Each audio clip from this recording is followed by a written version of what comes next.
Hi அஸ்லாம் வலைக்கும் மக்களே, நான் உங்கள் அஜிரிஷ்வானா பேசுகிறேன். ஸோ இன்றைக்கான டாபிக் என்னன்னு பார்த்துக்கிட்டிங்கன்னா, ஒரு கேள்வி.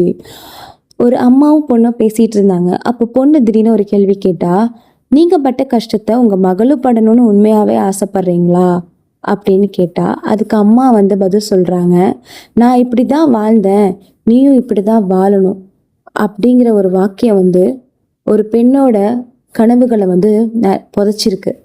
ஒரு பெண் தன்னுடைய வாழ்க்கையில தோக்குறதுக்கான முக்கியமான காரணம், அவளை சுத்தி உள்ளவங்க அவகிட்ட உன்னால முடியாது, பொம்பளை பிள்ளையா நீ ஏன் இதை செய்யற, பொம்பளை பிள்ளைக்கு இதெல்லாம் தேவையா அப்படிங்கிற குரல் தான் அவளை தோக்கடிச்சிருக்கு. ஒரு அம்மாவா நான் பட்ட அவமானம் என் பொண்ணுக்கு இருக்கக்கூடாது, நான் சிந்திய கண்ணீர் அவள் எதிர்காலத்தை பாதிக்கக்கூடாது, நான் பட்ட கஷ்டங்கள் அவளும் சுமக்கக்கூடாது.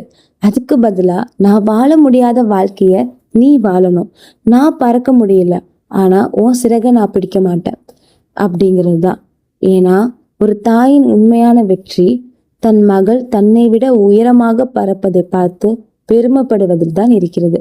வழியை அல்ல, வாய்ப்பை விட்டு செல்லுங்கள். அதுதான் ஒரு பெண் இன்னொரு பெண்ணுக்கு தரக்கூடிய மிகப்பெரிய பரிசு. ஸோ இந்த வீடியோ உங்களுக்கு பிடிச்சிருக்குன்னு நினைக்கிறேன்.